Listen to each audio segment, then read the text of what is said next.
అందరికీ అర్థమై ఉంటుంది అనుకుంటాను. మేడం మీకు కూడా థ్యాంక్ యూ మేడం.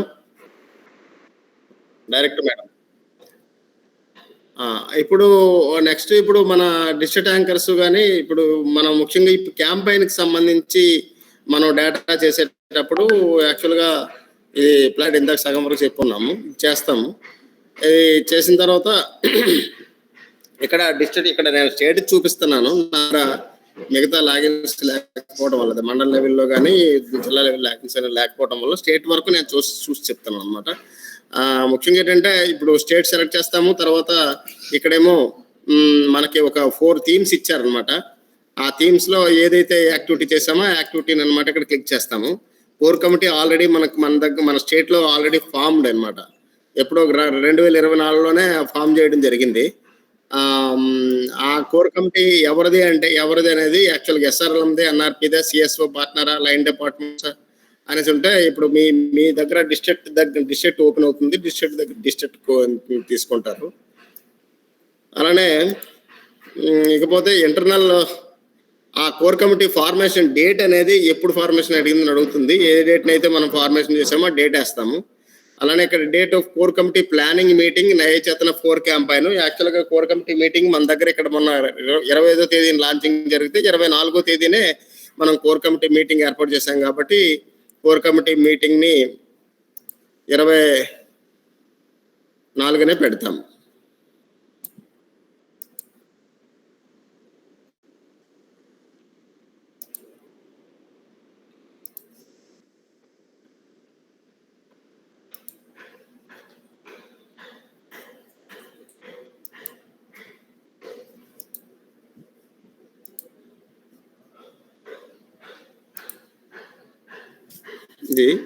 ఇందులో ఇక్కడ ఏంటంటే ఈ కమిటీ మీటింగ్కి ఎంతమంది పార్టిసిపేట్ చేశారో అడుగుతుంది.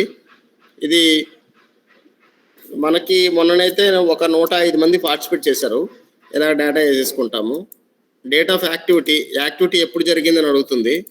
24 నవంబర్ 2025. అందులో ఇలా యాక్టివిటీస్ అడుగుతుంది అనమాట. ఈ యాక్టివిటీస్లో ఏ యాక్టివిటీ చేసాము, inter departmental consultants of joint drives and improves access to schemes and benefits, లేదంటే మాస్ ఉదయం ఆధార్ రిజిస్ట్రేషన్ అండ్ డ్రైవ్. అలాగే డిస్ట్రిక్ట్ లెవెల్లో కూడా మండల లెవెల్లో కూడా ఇవన్నీ కూడా ఈ యాక్టివిటీస్ని ఇక్కడ చూపిస్తుంది. అందులో ఏ యాక్టివిటీ చేసామో ఆ యాక్టివిటీని క్లిక్ చేసుకుంటే సరిపోద్ది. చేసుకున్న తర్వాత అదే లేదంటే training and SMMU staff and gender violence మీద ఇచ్చామని అనుకుంటే అంటే ఏ యాక్టివిటీ చూపిస్తామో యాక్టివిటీ చూపిస్తుంది. అందులో ఎంతమంది పార్టిసిపేట్ చేశారు అని అడుగుతుంది. Type of participants of multi selected అని ఉంటుంది. ఎవరెవరు పార్టిసిపేట్ చేశారనేది ఎస్ఎంఎంయూ స్టాఫ్, ఉమెన్స్ వెల్ఫేర్, మనం దీంట్లో పోలీసు, ఏ డిపార్ట్మెంట్ అయితే ఆ డిపార్ట్మెంట్లు అన్నింటినీ కూడా మనం సెలెక్ట్ చేసుకుంటాము. నెక్స్ట్ అందులో మేల్ ఎంతమంది, ఫిమేల్ ఎంతమంది అని అడుగుతుంది. టోటల్ ఫిగర్ ఇక్కడ 105 మంది అనుకుంటే మేల్ ఒక అదే ఎంతమంది పార్టిసిపేట్ చేస్తే అంతమంది వేస్తాము.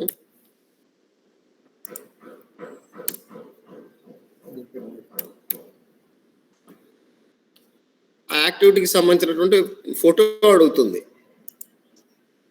ఆ ఫోటోని షేర్ చేస్తాము. ఫోటో షేర్ అవుతుంది. తర్వాత ఇంకేం యాక్టివిటీస్ ఆ యాక్టివిటీతోనే ఆ యాక్టివిటీని మనం సబ్మిట్ కొట్టేయడమే. Do you want submit in the form అని అడుగుతుంది. అలాగే డైలీ ఈ నెల రోజుల పాటుగా ఈ యాక్టివిటీస్ అన్నిటినీ కూడాను మనము చేయవలసి ఉంటుంది. ఇది చేసి సబ్మిట్ చేస్తే సరిపోతుంది.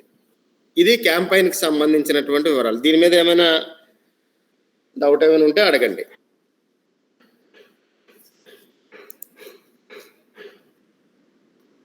ఉన్నారా జిల్లా యాంకర్ పర్సన్స్?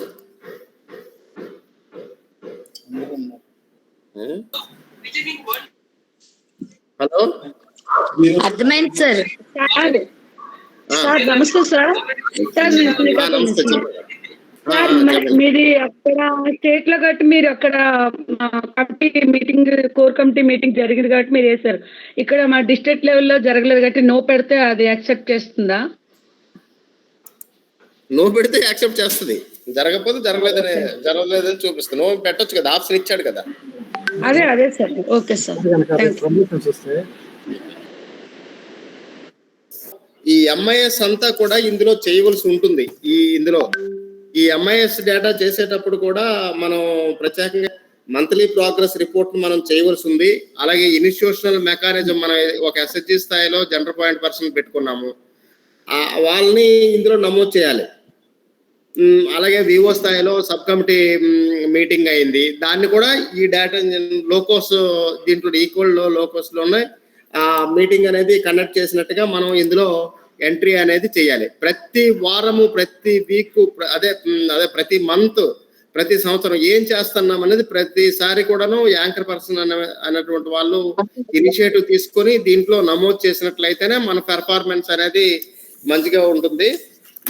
దాని మీదే ఇప్పుడు స్టేట్ ర్యాంకింగ్ అనేది కూడా ఇవ్వడం జరుగుతుంది. ఆ స్టేట్ ర్యాంకింగ్ అనేది రావడం జరుగుతుంది.